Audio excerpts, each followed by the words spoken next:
244, Chapter 25 of Dracula. Welcome to CraftLit, the podcast for crafters who love books. My name is Heather Ordover, and I'm podcasting from the shores of the Potomac in Virginia, the Old Dominion.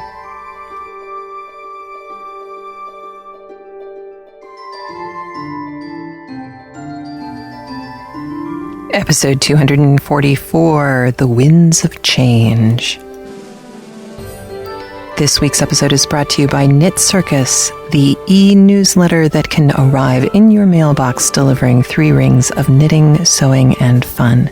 You can sign up at www.knitcircus.com. Also, Cool for Cats, the new novel by Andrew C. Ordover. You can get it at amazon.com or find out more from the link in the show notes. And of course, we're still working to increase the ways that you can listen to CraftLit on the go or wherever you happen to be.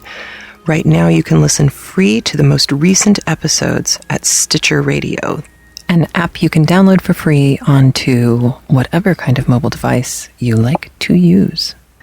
So hello! It's good to be here on what is proving to kick into being a very windy Friday here. So I actually named the podcast The Winds of Change because that's what's happening in the book, but also because that's what's happening outside. And, you know, if it gets any better, you're probably going to be able to hear the wind a little bit in the background, which is kind of creepy, but there it is. So, hi. I hope you had a great week. I had an okay one. I had one night where I didn't sleep at all. But now that I'm checking with other people didn't sleep much either that night. So perhaps it was something in the air. A zeitgeist, perhaps. People are starting to notice that not only did we start the Dracula zeitgeist, which we did, but Gulliver's Travels is now also going to kick in to being a zeitgeist as well. I am happy with being the forerunner, you know, the snowplow at the front of the herd. I don't mind that. But, you know, it would be so nice if somebody like Learn Out Loud would acknowledge the zeitgeist started with us. Wouldn't that be nice? I swear, you know, there's all these online places, and the bigger they get, the faster they seem to forget where they started. And in the beginning, there were a lot of these kind of podcasts that were like this. You know, they're done at home. I am by no means a professional, although I think the podcast has gotten better over time. I've certainly learned more about audio and how not to have weird creaking sounds and stuff on the audio. But if the only thing you're ever going to talk about is professionally produced NPR shows, well, that's kind of leaving out so much good stuff that's out there. This week I was listening actually to Julie over at Forgotten Classics. She was on a podcast for SFF Audio a while ago where they talked about Gulliver's Travels. And I listened. It was a very, very interesting discussion. And there are things that they saw in the book that I didn't. But there are also things that they saw in the book that I did, and that made me feel really good about doing Gulliver next. I'm very excited. So, I don't know. Maybe we should have a letter writing campaign to Learn Out Loud to say, hey, there's this podcast called CraftLit, or Just the Books.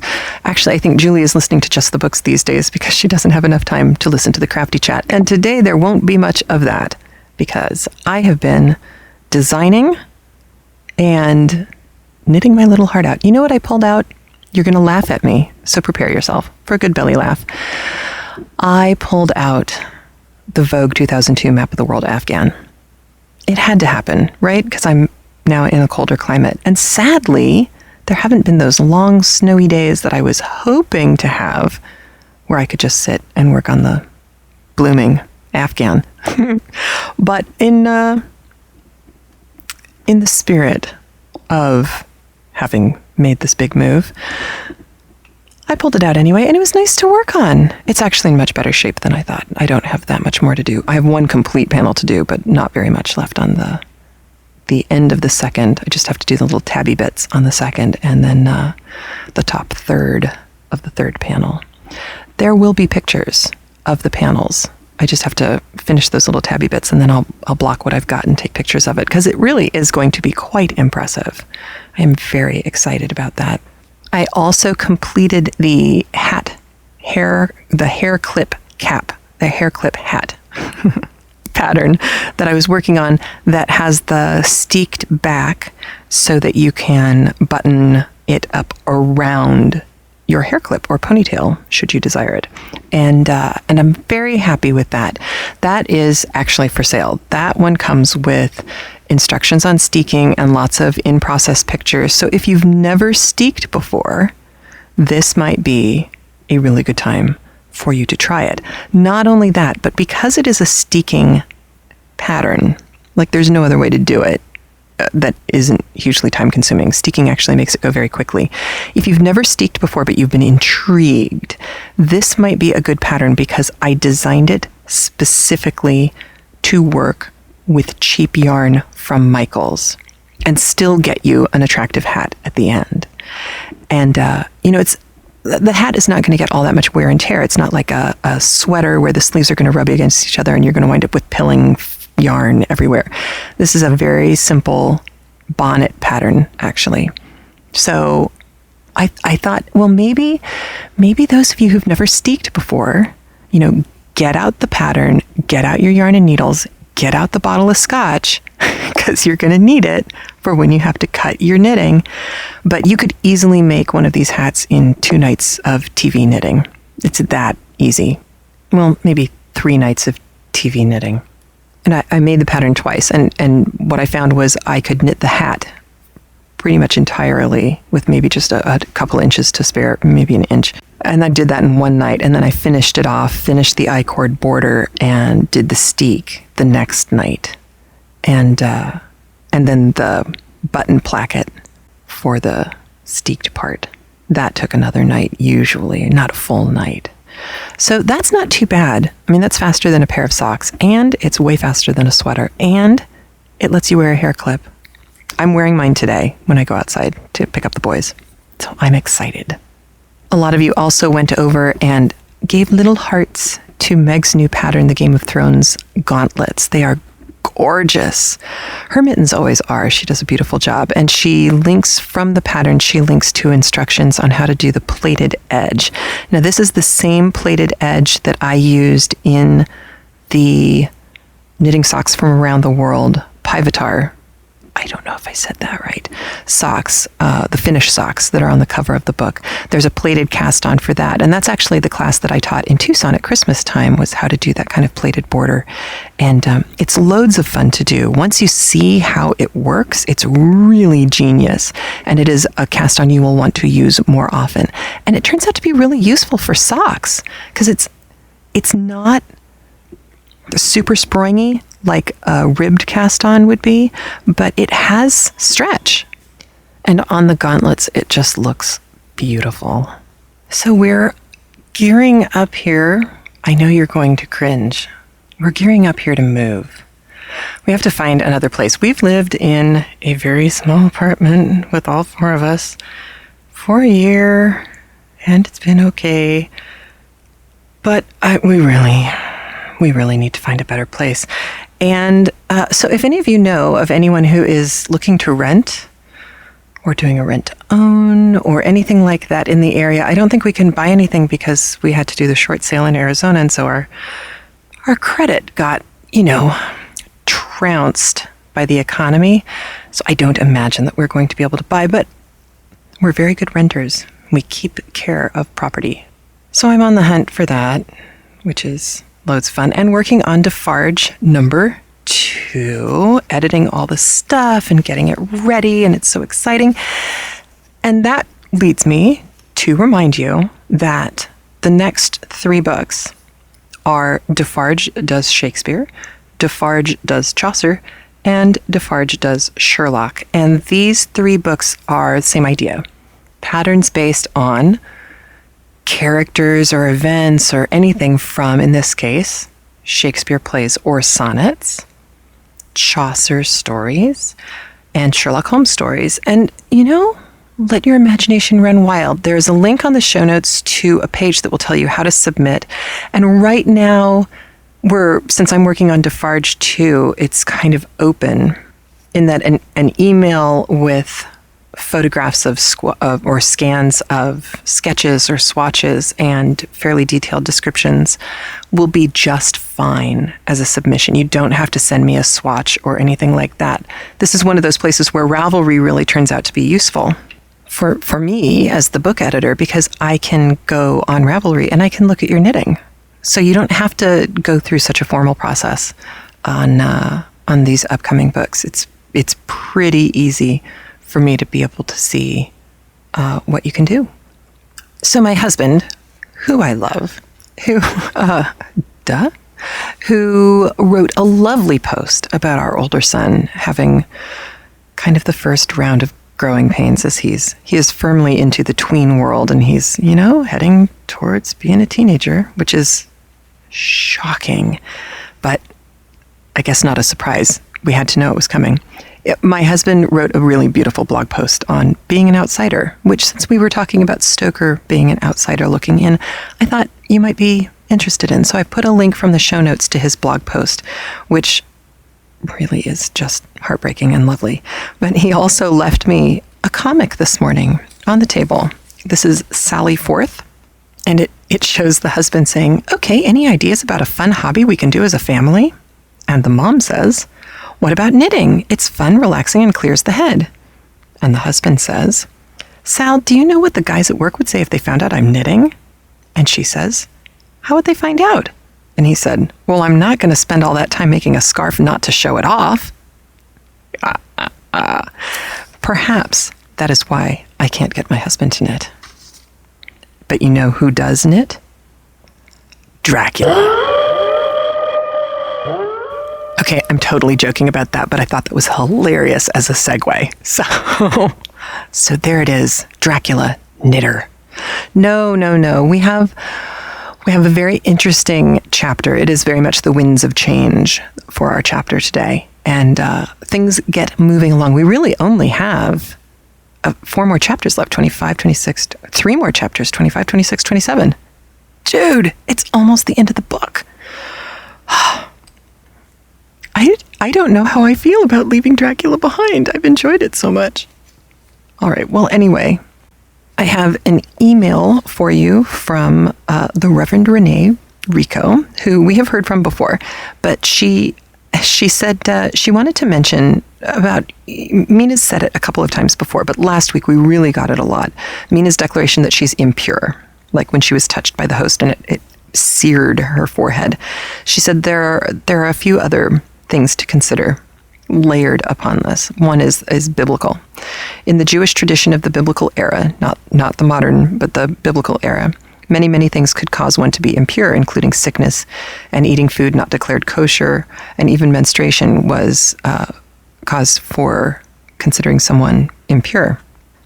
In such cases, the only way to become clean was to go before the rabbis. Now, the corollary to all this, which I'm throwing in, is there's also the ritual bath, the mikveh, where you submerge yourself, and it's very much a ritual. How you clean yourself before going into the bath, how you submerge yourself in the water fully is very specific. There are many rules to follow, but at the end of it, you have been cleansed. Okay, so that goes way back. This is not a baptism. This is a mikveh, not to be confused with a mitzvah. If one remained impure, even touching another person could render the other person impure ritually. And of course, blood itself had to be handled very carefully because blood outside the body also made one impure. So then there's the second part, which is the honor-shame culture. The operating system is of female honor, and if a woman was violated, then the whole family experienced the shame. Now, Renee says, I think the system operated in the Victorian era, and I agree to some extent, but we hear so much about honor-shame cultures nowadays with, like there's a documentary out about women in Iraq, I think, who had their family throw acid on them because they were considered impure. That kind of extreme discussion of honor shame instances in modern culture, I think, take on a completely different resonance. I think that Renee's right. In the Victorian era, there was certainly, a fallen woman brought shame on her whole family.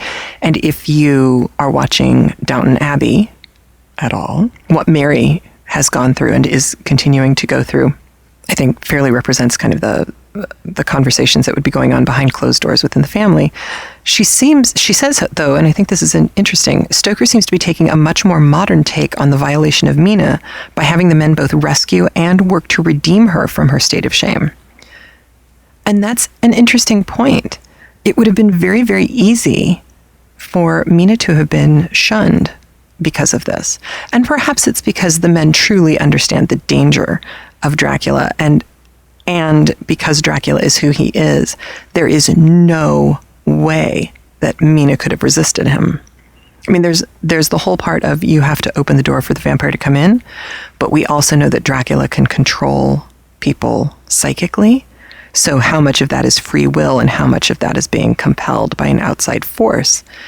It's interesting that when there is no way to blame the victim, the men really step up. She goes on and says there's also the notion of demon possession connected with impurity. In the Bible, Jesus and his disciples have the capacity to cast out demons, and they often blurt out the truth in Jesus' presence, much as Mina cries out when the host touches her forehead. She receives a scar, which would have made her ritually impure under the Old Testament traditions, even without the possession. With it is a double whammy, and in the New Testament world, exorcism would be needed. Interesting. So there's also been some really interesting discussion going on the comment section of the website about Stoker knowing that he was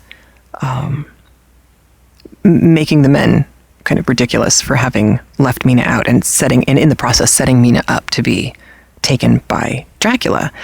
One of the comments that I thought nailed it is, for Stoker's audience at the time, he would have had less explaining to do for having the men keeping Mina out of the conversations than he would have had if he'd gone the other way. He would have wound up having to come up with excuses and make some kind of justification for keeping Mina in the discussions.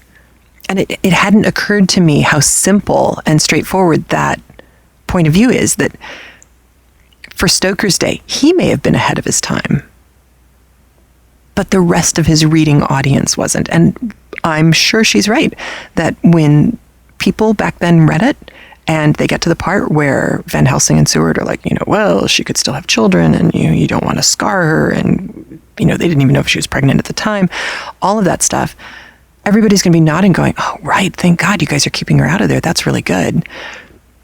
It's only in the modern world where we go, and you're going to get more of that kind of stuff in Gulliver's Travels. And Gulliver's Travels is interesting because it is way older than Dracula. There is nothing modern about the world that Jonathan Swift lived in. The only thing modern is the way his brain works, which is kind of cool.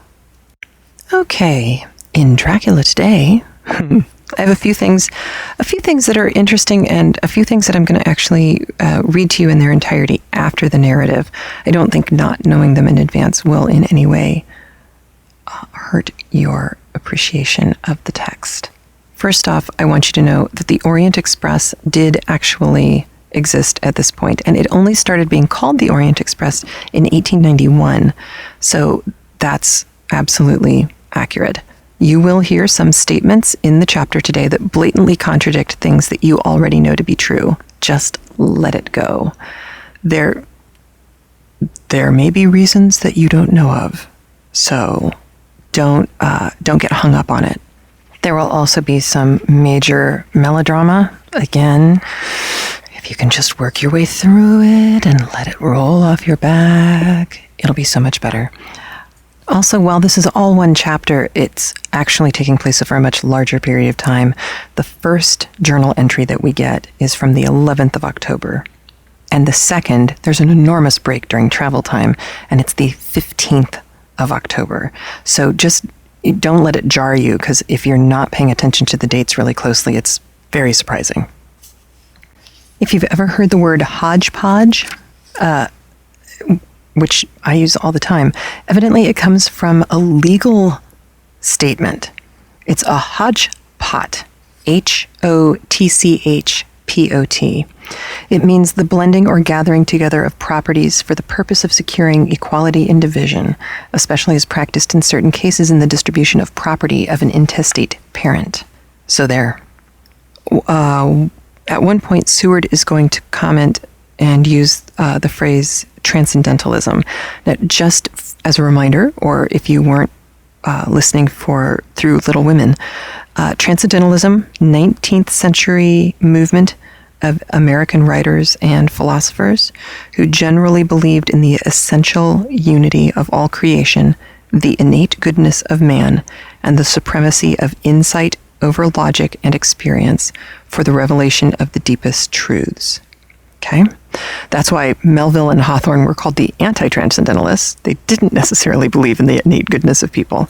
However, Seward's meaning is most likely referring to Immanuel Kant, who considered transcendental idealism, and he's using transcendental here as in opposition to empirical. So transcendental idealism instead of empirical proof. He said, the chief precept of transcendental idealism is that knowledge is based on subjective existence rather than on experience. That is, that the self or the ego uses sense perceptions to build stores of knowledge. At one point in the narrative, you're going to hear Godalming ask about whether they can hire a special. And what he means when he says the word special is special. No, he's actually talking about hiring a smaller dedicated train to take them where they need to go. Think about that. That's like hiring a limo. You get a engine with a car, I don't know, a sleeper car or whatever, something lightweight, and you get the right of way on the track. People have to clear off onto the side rails. You get to go ahead and you pay for the whole thing. It wasn't crazy expensive for someone like Godalming, and it could be done. And that was something he would have been able to do in the UK. So that's one of the things that Godalming is talking about. There's a little bit of Latin bandied about in this particular chapter. One of them, and of course I'm going to butcher it, but I'll get the point across, a particulari ad universale, which in Latin means from the particular to the universal. So it's about making a generalization based on some amount of fact. You're looking at a particular situation and you make a universal conclusion based on that. There's also two people who their names are just kind of tossed out there. For us, it would be like saying Freud and Jung. It's two names that people would have known. They were criminologists, and they studied kind of criminal psychology. So they were doctors. And one of the things that Lombroso, this is one of the names, believed was that individuals who were engaged in criminal acts, not by choice, but because they were quote unquote atavistic and had never evolved past the uncivilized nature of their primitive forebears, that's why people committed crimes. They are savages in the middle of civilization. Now, atavism is a tendency to revert to an ancestral type. So it's like an evolutionary throwback, or it's something characterized by a reversion to something ancestral or something ancient. So it's this idea of going all primal and becoming a savage again. So the 1888 Encyclopedia Britannica, 9th edition, refers to such individuals as men, quote, who live in the midst of our civilization as mere savages. The existing system of law can scarcely be brought to distinguish them from criminals. Moralists attribute to atavism a large number of offenses which lawyers attribute to guilty dispositions. But the Britannica editor appears skeptical of this view.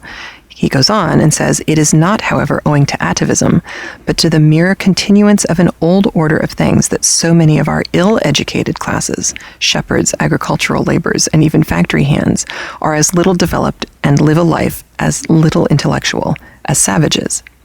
Latent in our small hamlets and large cities, there is more savagery than many reformers are aware of, and it needs but little experience to discover something of the old barbarity lurking still in the minds and hearts under a thin veil of civilization. Goodness, and that was in the Encyclopedia Britannica. Lombroso pointed to certain physical and mental abnormalities of those quote-unquote born criminals, such as, and this gets really interesting, skull size and asymmetry of the face and other body parts. We've talked before about how pretty equals pure or good, and ugly or deformed equals bad or evil. And here you have criminologists saying that the size of your skull and an asymmetrical face are indicative of your latent, inherent criminal nature. Now, I read a few years ago, there was an article on beauty and that symmetry equals beauty. And so they took a bunch of movie stars' faces to figure out who had the most symmetrical face. You want to know who? Denzel Washington. There's a reason why I've always had a crush on this guy. So Denzel has basically like the perfect face. So fine. Here's where I think it just gets freaky. The skull size thing, if you go and you read Stephen Jay Gould's book, The Mismeasure of Man, there were these horrible tests that were used to prove that skull size equated intelligence. And it goes right back to what this guy Lombroso is saying. It's the idea that intelligence and skull size and all of those factors would inherently mean you were better, like you, more capable of doing good, that you would only do good, and that you would be a superior being. Well, in these old flawed tests, one of the things they did is they took a skull of a Caucasian and a skull of an African. I think the test was actually done in England. And they put BBs inside the skull and then tamped the BBs down to see how many they could pack inside. Stephen Jay Gould went ahead and replicated these tests. And beyond a question, beyond a shadow of the doubt, he was able to prove conclusively that the scientists had just kind of tamped down a little harder on the BBs in the white skull. I mean, it's stuff like this that just, oh my gosh, it just kind of makes me nuts. But I think it is so interesting to see how our ability to understand people and right and wrong and good and bad has morphed over time. You know, there are statements that we make to each other about people and judgments that we make about people that we are so sure that we're right about. And who knows what they're going to discover next? Oh, it's just so fascinating. So anyway, this idea of being a born criminal, because of the skull size and stuff. The next sentence in the annotation said, his views have since been discredited, right? But Lombroso's role in bringing science to the study of criminal behavior is regarded as pivotal. Okay. Now, Nordau, who's the other name that's thrown about, he was a Hungarian physician, author, and critic. He adapted those original views of inherited degeneracy. This is more than ghosts. This is more than Ibsen's The Sins of the Father are Visited on the Son. This is you're genetically destined to be a criminal. He concluded that various artists of the 19th century were victims of decaying brains and labeled their art as, wait for it, degenerate. Did you ever see the degenerate art exhibit? The stuff that the Nazis called degenerate? Oh, it's fascinating. Really amazing art. Anyway, so Nordau, he characterized, for example, Baudelaire as showing, quote, all the mental stigma of degeneration during the whole of his life, and termed Rossetti and Verlaine imbeciles, Swinburne a criminal, and Wagner a crazed graphomaniac.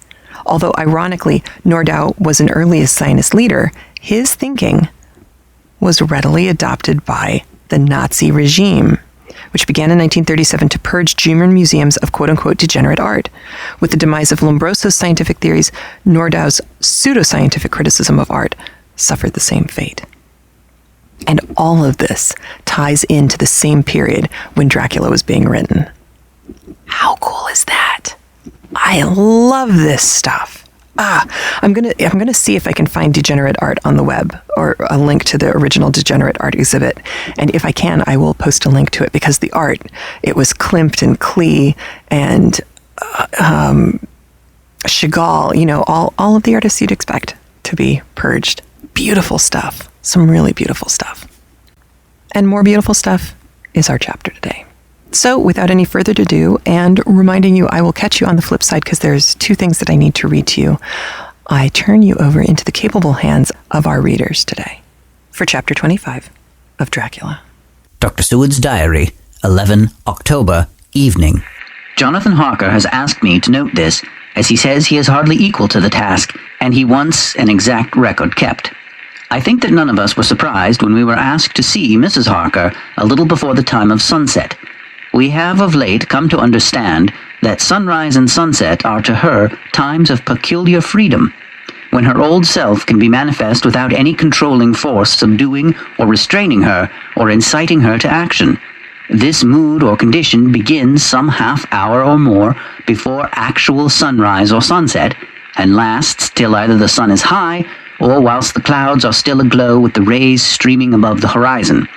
At first there is a sort of negative condition, as if some tie were loosened, and then the absolute freedom quickly follows. When, however, the freedom ceases, the change back or relapse comes quickly, preceded only by a spell of warning silence. Tonight, when we met, she was somewhat constrained and bore all the signs of an internal struggle. I put it down myself to her making a violent effort at the earliest instant she could do so. A very few minutes, however, gave her complete control of herself. Then, motioning her husband to sit beside her on the sofa, where she was half reclining, she made the rest of us bring chairs up close. Taking her husband's hand in hers, she began. "We are all here together in freedom, for perhaps the last time. I know that you will always be with me to the end." This was to her husband, whose hand had, as we could see, tightened upon her. "In the morning we go out upon our task, and God alone knows what may be in store for any of us. You are going to be so good to me to take me with you. I know that all that brave, earnest men can do for a poor, weak woman, whose soul perhaps is lost, no, not yet, but is at any rate at stake, you will do. But you must remember that I am not as you are. There is a poison in my blood, in my soul, which may destroy me, which must destroy me unless some relief comes to us. Oh, my friends, you know, as well as I do, that my soul is at stake. And though I know there is one way out for me, you must not and I must not take it." She looked appealingly to us all, in turn, beginning and ending with her husband. "What is that way?" asked Van Helsing in a hoarse voice.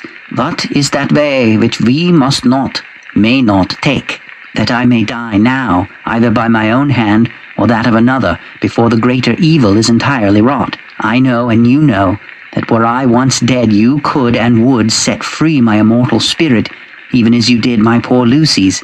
Were death, or the fear of death, the only thing that stood in the way, I would not shrink to die, here, now, amidst the friends who love me. But death is not all. I cannot believe that to die in such a case, when there is hope before us, and a bitter task to be done, is God's will. Therefore, I, on my part, give up here the certainty of eternal rest, and go out into the dark where may be the blackest things that the world or the nether world holds." We were all silent, for we knew instinctively that this was only a prelude. The faces of the others were set, and Harker's grew ashen grey. Perhaps he guessed better than any of us what was coming. She continued, "This is what I can give into the hotchpot." I could not but note the quaint legal phrase which she used in such a place, and with all seriousness. "What will each of you give? Your lives, I know," she went on quickly. "That is easy for brave men. Your lives are God's, and you can give them back to him. But what will you give to me?" She looked again questioningly, but this time avoided her husband's face. Quincy seemed to understand. He nodded, and her face lit up. "Then I shall tell you plainly what I want, for there must be no doubtful matter in this connection between us now. You must promise me, one and all, even you, my beloved husband, that should the time come, you will kill me." "What is that time?" The voice was Quincy's, but it was low and strained. "When you shall be convinced that I am so changed that it is better that I die that I may live. When I am thus dead in the flesh, then you will, without a moment's delay, drive a stake through me and cut off my head, or do whatever else may be wanting to give me rest." Quincy was the first to rise after the pause.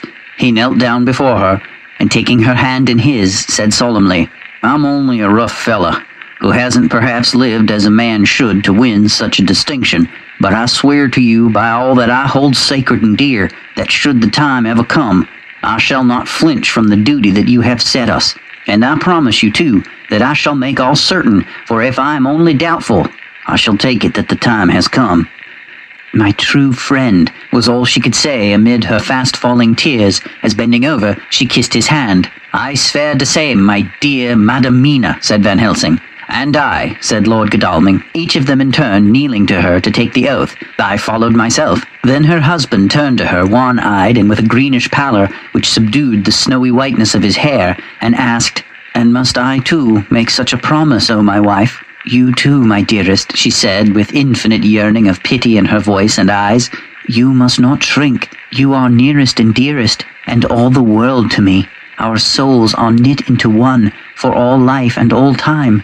Think, dear, that there have been times when brave men have killed their wives and their womenkind to keep them from falling into the hands of the enemy.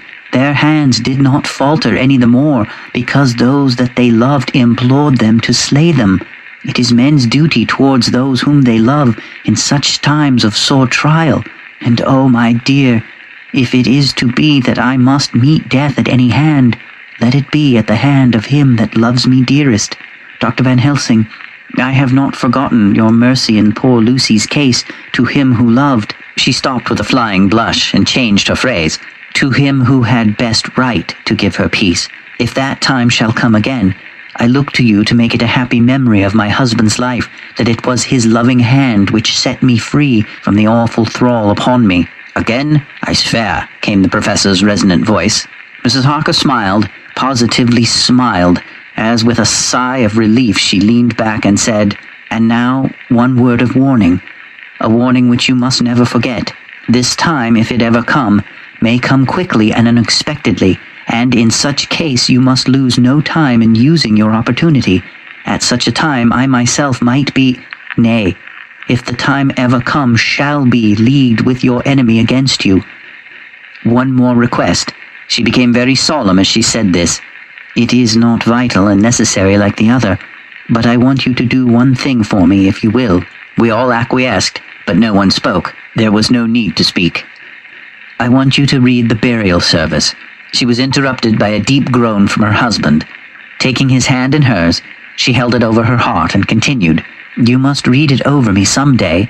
Whatever may be the issue of all this fearful state of things, it will be a sweet thought to all or some of us. You, my dearest, will, I hope, read it, for then it will be in your voice, in my memory forever, come what may." "But, oh, my dear one," he pleaded, "death is far off from you." "Nay," she said, holding up a warning hand, "I am deeper in death at this moment than if the weight of an earthly grave lay heavy upon me." "Oh, my wife, must I read it?" he said before he began. "It would comfort me, my husband," was all she said, and he began to read when she had got the book ready. How could anyone tell of that strange scene, its solemnity, its gloom, its sadness, its horror, and withal its sweetness? Even a skeptic, who can see nothing but a travesty of bitter truth in anything holy or emotional, would have been melted to the heart had he seen that little group of loving and devoted friends kneeling round that stricken and sorrowing lady, or heard the tender passion of her husband's voice as in tones so broken and emotional that often he had to pause. He read the simple and beautiful service from the burial of the dead. I cannot go on. Words and voice fail me. She was right in her instinct. Strange as it was, bizarre as it may hereafter seem even to us who felt its potent influence at the time, it comforted us much, and the silence which showed Mrs. Harker's coming relapse from her freedom of soul did not seem so full of despair to any of us as we had dreaded.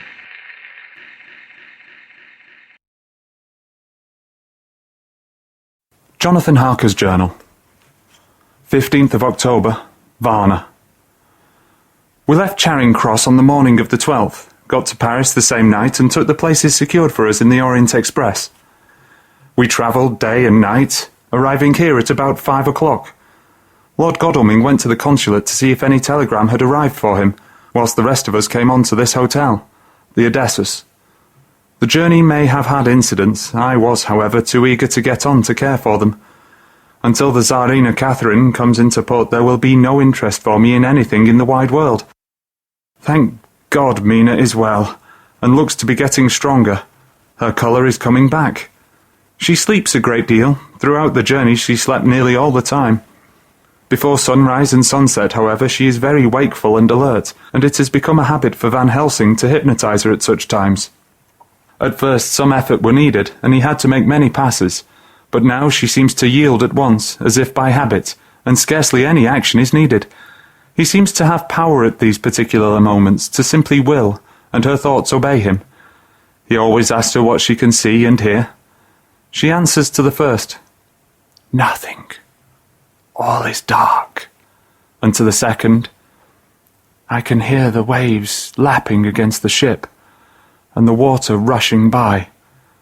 Canvas and cordage strain, and masts and yards creak. The wind is high. I can hear it in the shrouds, and the bow throws back the foam." It is evident that the Tsarina Catherine is still at sea, hastening on her way to Varna.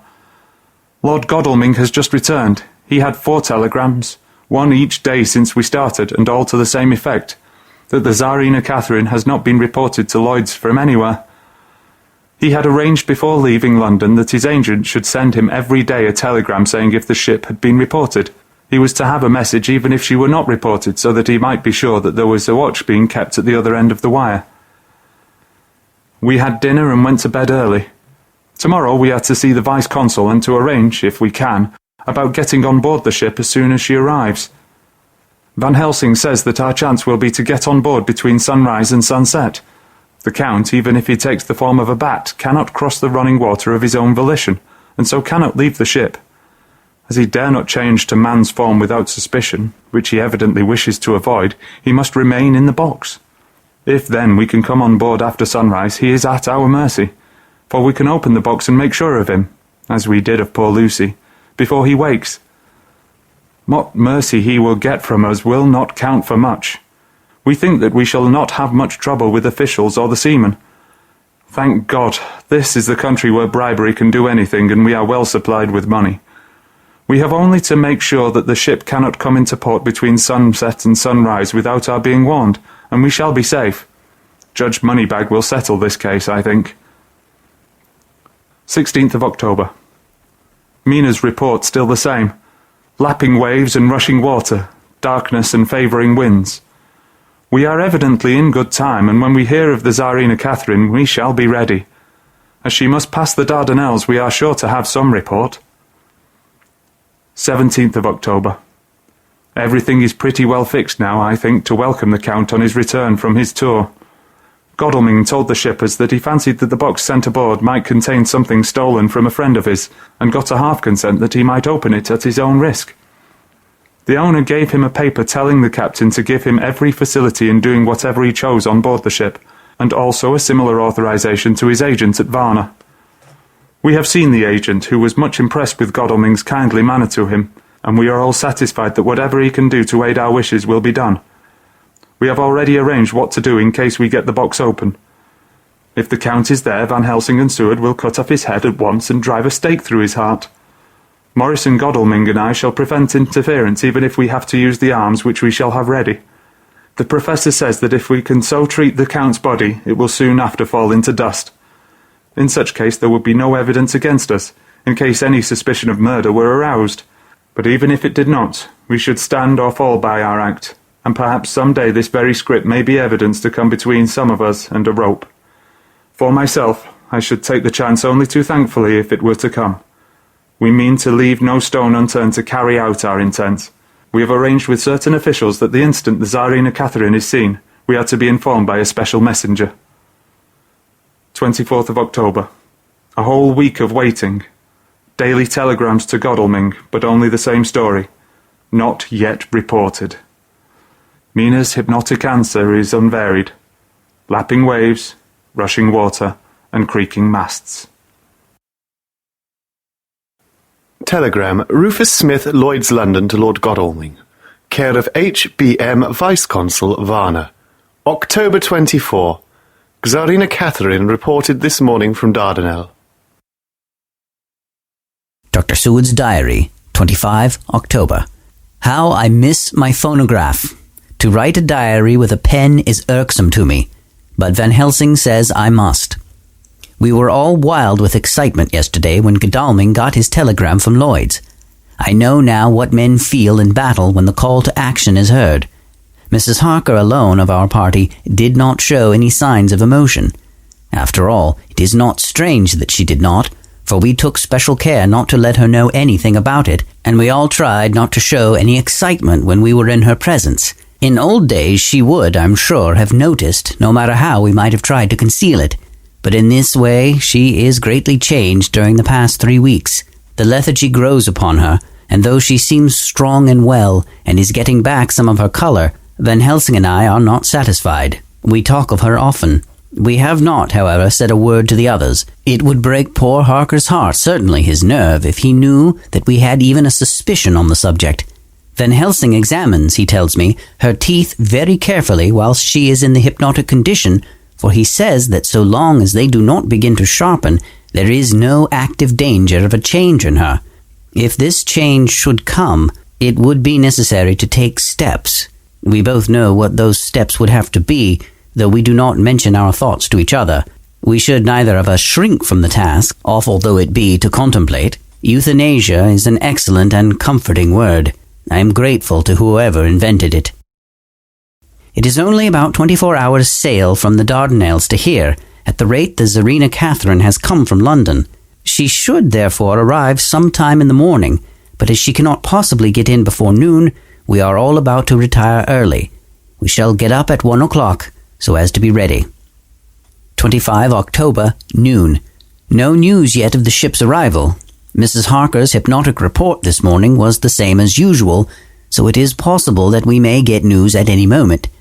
We men are all in a fervour of excitement, except Harker, who is calm. His hands are cold as ice, and an hour ago I found him wetting the edge of the great kukra knife which he now always carries with him. It will be a bad lookout for the Count if the edge of that kukri ever touch his throat, driven by that stern, ice-cold hand.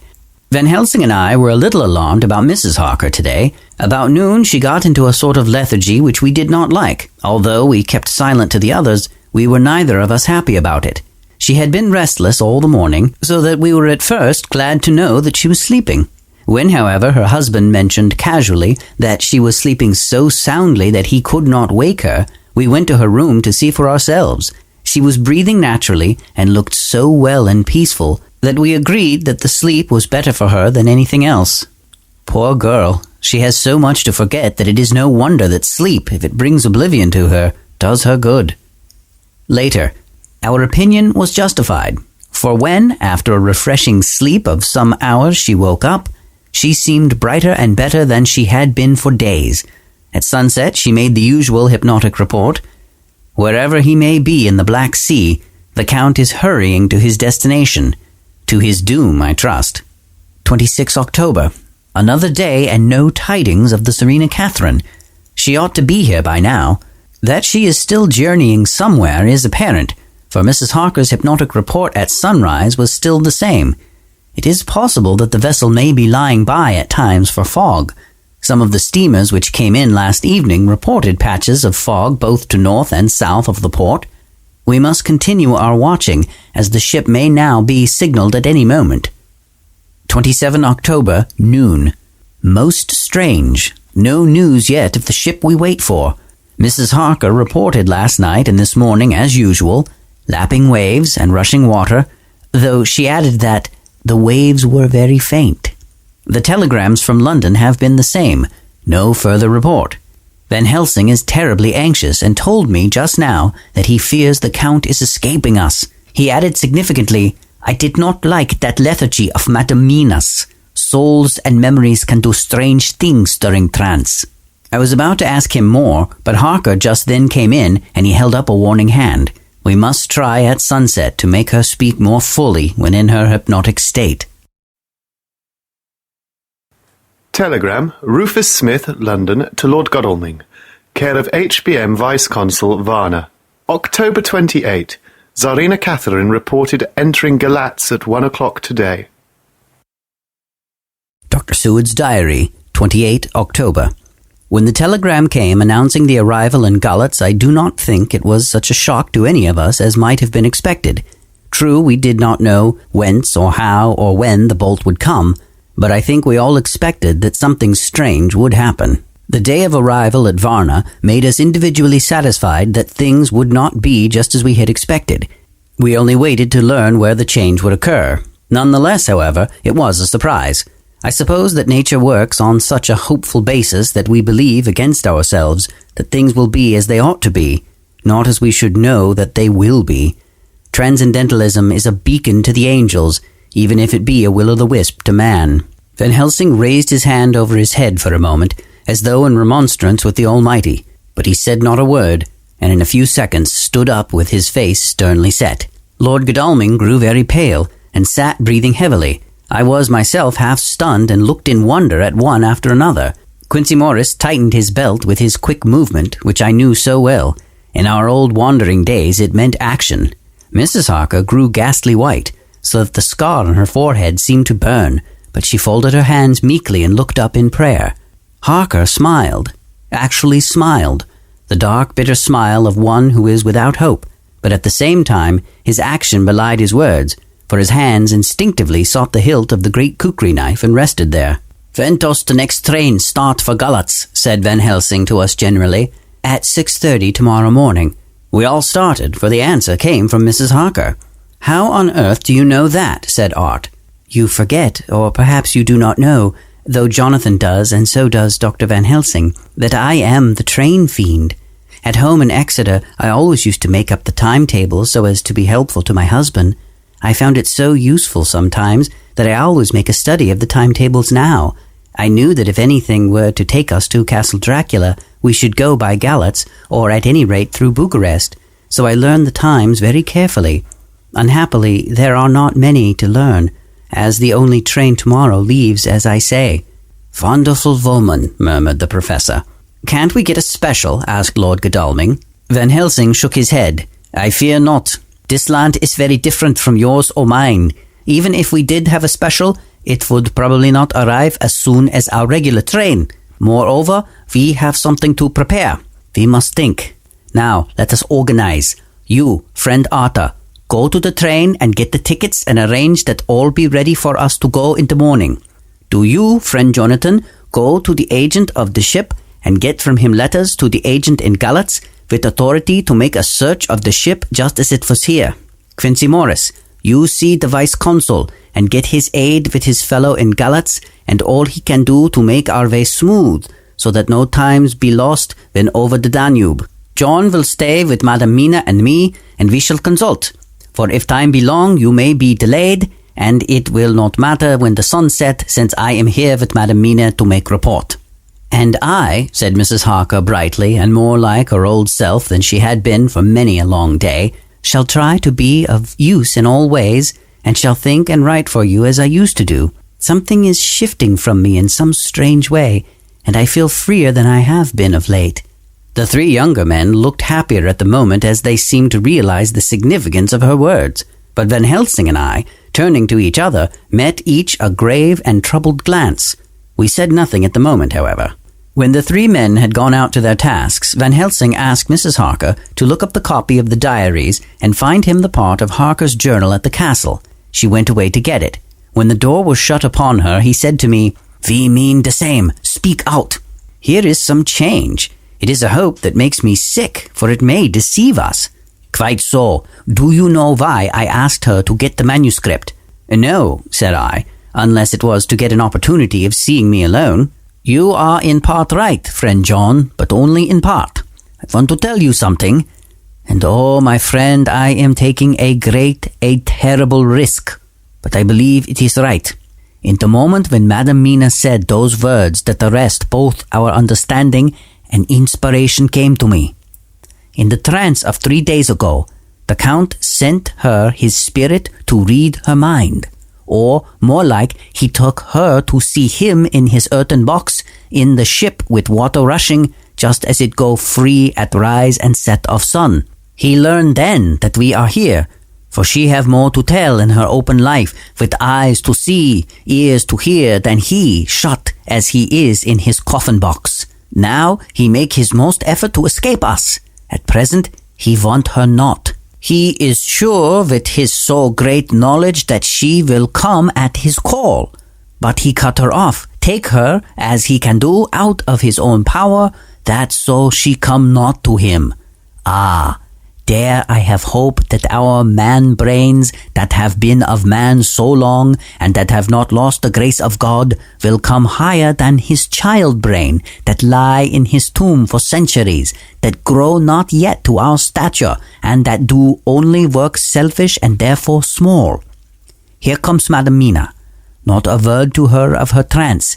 She knows it not, and it would overwhelm her and make despair just when we want all her hope, all her courage, when most we want all her great brain, which is trained like man's brain, but is of sweet woman, and have a special power which the Count give her, and which he may not take away altogether, though he think not so. Hush, let me speak, and you shall learn. Oh, John, my friend, we are in awful straits. I fear as I never feared before. We can only trust the good God. Silence, here she comes. I thought that the professor was going to break down and have hysterics, just as he had when Lucy died, but with a great effort he controlled himself, and was at perfect nervous poise when Mrs. Harker tripped into the room, bright and happy-looking, and, in the doing of work, seemingly forgetful of her misery. As she came in, she handed a number of sheets of typewriting to Van Helsing. He looked over them gravely, his face brightening up as he read. Then, holding the pages between his finger and thumb, he said, "Friend John, to you with so much experience already, and you too, dear Madam Mina, that are young, here is a lesson. Do not fear ever to think. A half-thought has been buzzing often in my brain, but I fear to let him loose his wings. Here now, with more knowledge, I go back to where that half-thought come from, and I find that he be no half-thought at all. That be a whole thought, though so young that he is not yet strong to use his little wings. Nay, like the ugly duck of my friend Hans Andersen, he be no duck thought at all, but a big swan thought that sail nobly on big wings, when the time come for him to try them. See, I read here what Jonathan have written. That other of his race who, in a large age, again and again brought his forces over the great river into Turkey land, who, when he was beaten back, came again and again and again, though he had to come alone from the bloody field where his troops were being slaughtered, since he knew that he alone could ultimately triumph. What does this tell us? Not much, no. The Count's child thought see nothing, therefore he speaks so free. Your man thought see nothing. My man thought see nothing till just now. No. But there comes another word from someone who speak without thought, because she too know not what it mean, what it might mean. Just as there are elements which rest, yet when in nature's course they move on their way and they touch, then poof! And there comes a flash of light, heaven-wide, that blind and kill and destroy some, but that show up all earth below for leagues and leagues. Is it not so? Well, I shall explain. To begin, have you ever studied the philosophy of crime? Yes and no. You, John, yes, for it is a study of insanity. You, no, Madam Mina, for crime touch you not but once. Still, your mind works true and argues not a particulari ad universale. There is this particularity in criminals. It is so constant in all countries and at all times that even police, who know not much from philosophy, come to know it empirically that it is. That is to be empiric. The criminal always work at one crime. That is the true criminal who seems predestined to crime and who will of none other. This criminal has not full man brain. He is clever and cunning and resourceful, but he be not of man stature as to brain. he be of child brain in much. Now, this criminal of ours is predestined to crime also. He too have child brain, and it is of the child to do what he have done. The little bird, the little fish, the little animal learn not by principle, but empirically. And when he learn to do, then there is to him the ground to start from to do more. Dos posto, said Archimedes, give me a fulcrum, and I shall move the world. To do once is the fulcrum whereby child brain become man brain, and until he have the purpose to do more, he continue to do the same again every time, just as he have done before. Oh, my dear, I see that your eyes are open, and that you, the lightning flash, show all the leagues. For Mrs. Harker began to clap her hands, and her eyes sparkled. He went on, now you shall speak.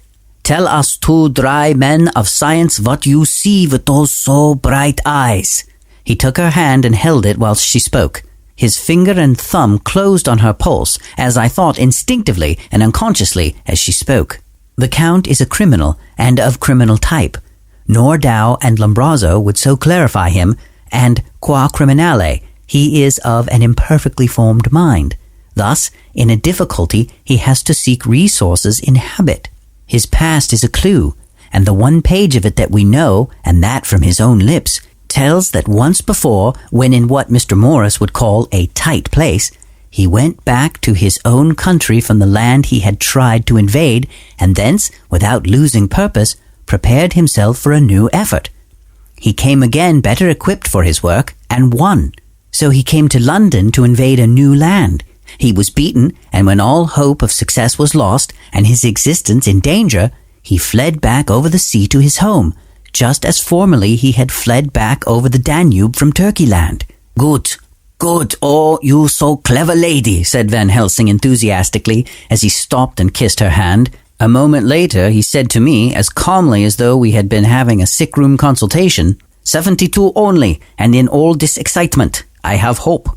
Turning to her again, he said with keen expectation, but go on, there is more to tell if you will. Be not afraid, John and I know. I do in any case, and shall tell you if you are right. Speak without fear. I will try to, but you will forgive me if I seem too egotistical. Nay, fear not, you must be egotist, for it is of you that we think. Then, as he is criminal, he is selfish, and as his intellect is small and his action is based on selfishness, he confines himself to one purpose. That purpose is remorseless. As he fled back over the Danube, leaving his forces to be cut to pieces, so now he is intent on being safe, careless of all. So his own selfishness frees my soul somewhat from the terrible power which he acquired over me on that dreadful night. I felt it. Oh, I felt it. Thank God for his great mercy.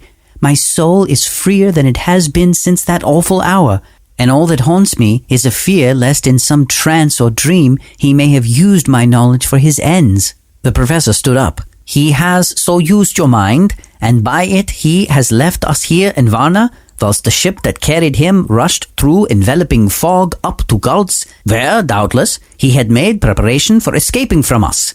But his child mind only saw so far, and it may be that, as ever is in God's providence, the very thing that the evildoer most reckoned on for his selfish good turns out to be his chiefest harm. The hunter is taken in his own snare, as the great psalmist says.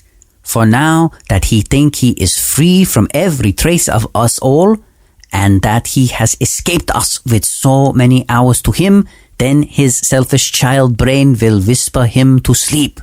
He think too that as he cut himself off from knowing your mind, there can be no knowledge of him to you.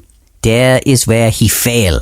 That terrible baptism of blood which he gave you makes you free to go to him in spirit, as you have as yet done in your times of freedom when the sun rise and set.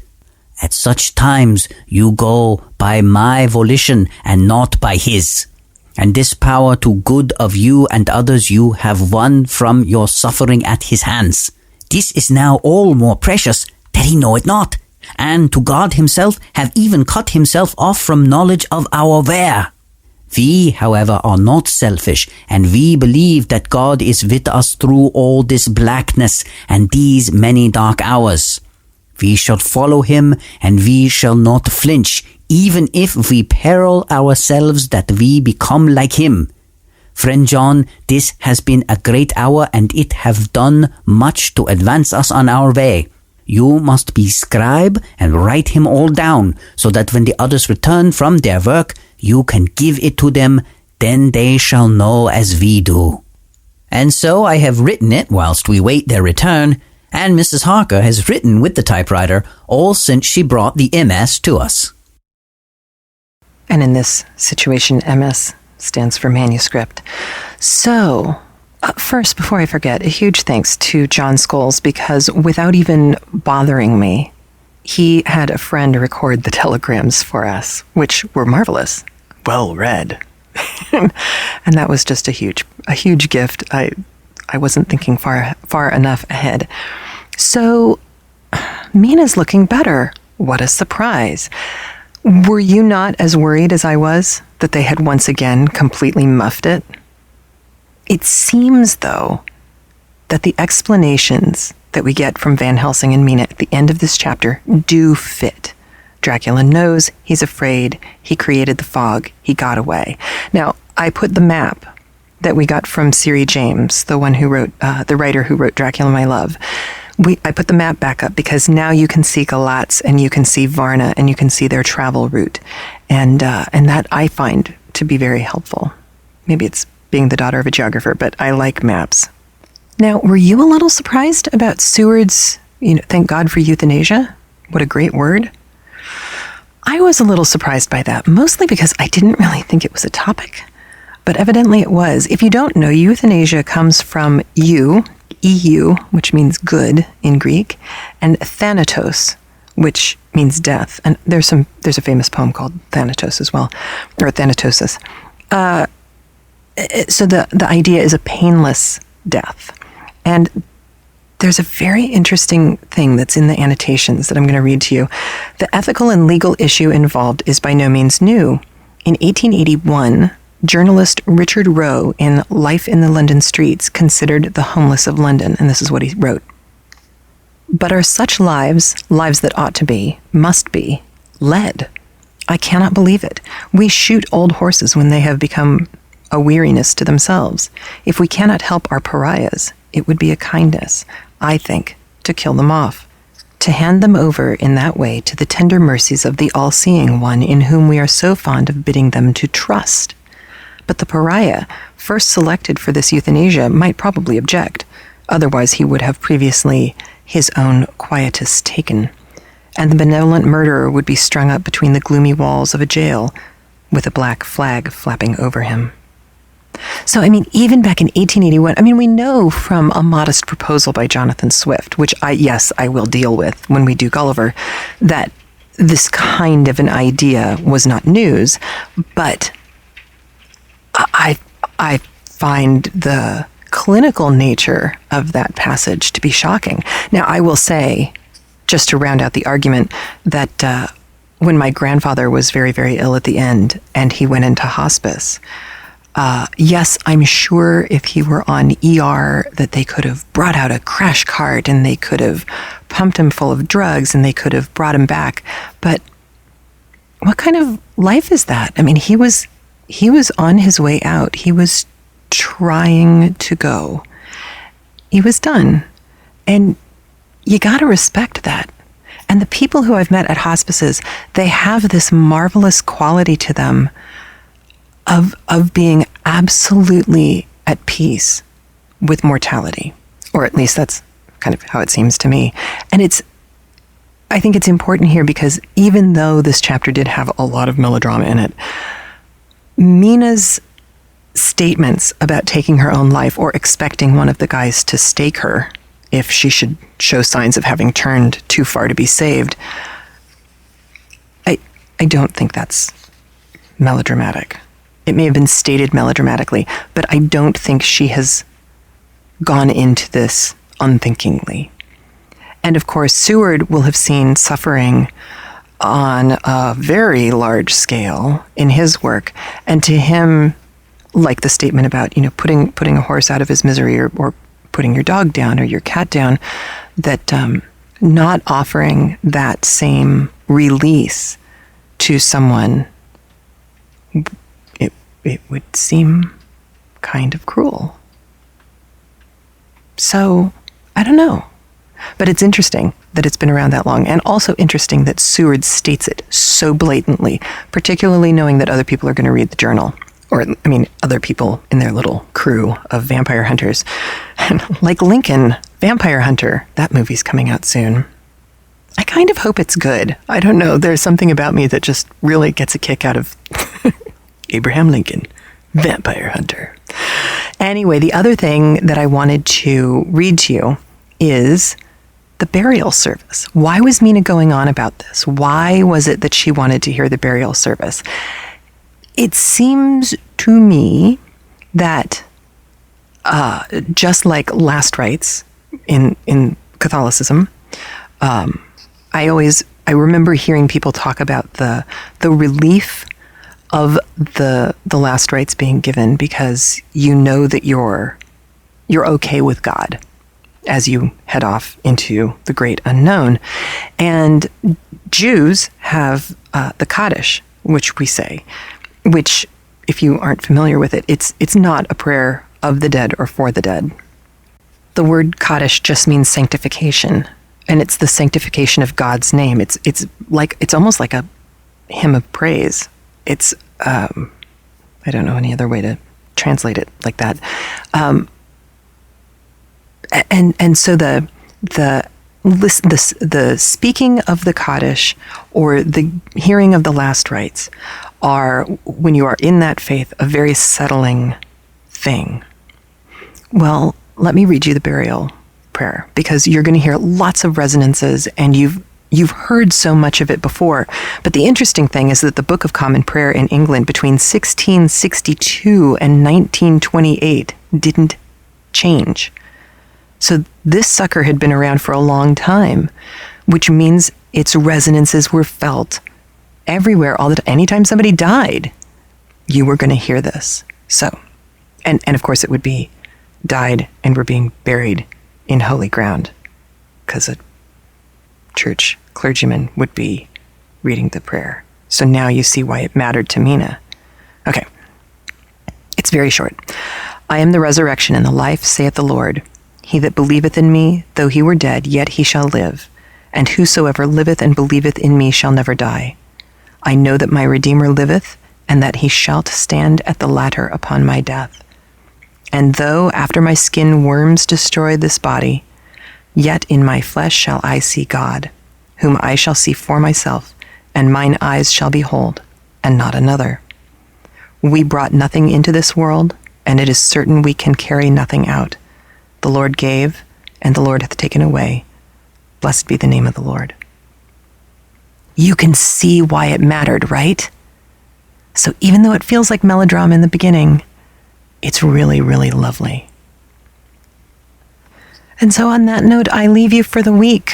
The CraftLit/Defarge shop is open. We have new stuff in the store: t-shirts, messenger bags, coffee mugs, all sorts of fun stuff, links to new patterns, and don't forget the iPhone iTouch Droid app, working on some extras for that as well. And then they'll be released to everyone. Also, the February incentive, caramels and embroidery. Pictures of the embroidery are on the website at craftlit.com. I think that's everything. It'll be March when I talk to you next, won't it? Holy smoke. Happy Leap Day when it comes, and have a great week. I'll talk to you soon. Bye. Please remember to support the people who support CraftLit. Visit knitcircus.com and sign up for your free e-newsletter. And what would Madame Defarge knit? A new book of knit and crochet patterns coming to you from the CraftLit family. And please visit the blogs and sites of CraftLit supporters. Those links can be found in the sidebar of the show notes. The show notes can be found at craftlit.com. CraftLit can also be accessed by its own Android and iPhone application.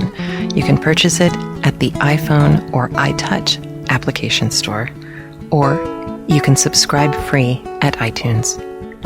CraftLit is made possible by the generous support of its listeners, and for that, I am truly grateful. And remember, if your hands are too busy to pick up a book, at least you can turn one on.